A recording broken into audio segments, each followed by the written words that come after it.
umaga po at welcome po sa ating programa, My Morning Manna with Pastor OG.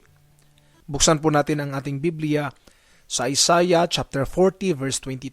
Ito po pagkasabi, He sets above the circle of earth, and its inhabitants are like grasshoppers. This morning ay pag-usapan po natin yung perspective, yung pananaw natin. No?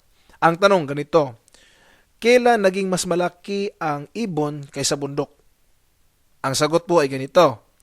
Kung ang ibon ay mas malapit sa iyo kaysa bundok, no? Sa paningin mo, akala mo ang laki ng ibon kasi laki ng ibon.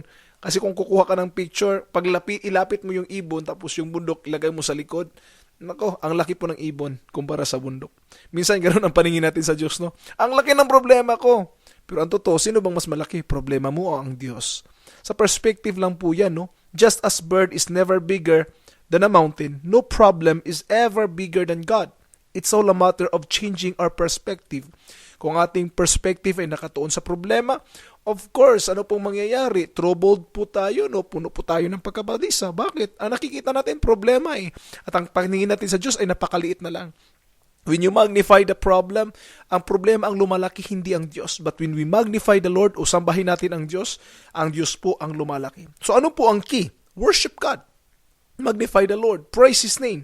Change your perspective pagdating sa problema. We worship a God who is greater than our greatest problem.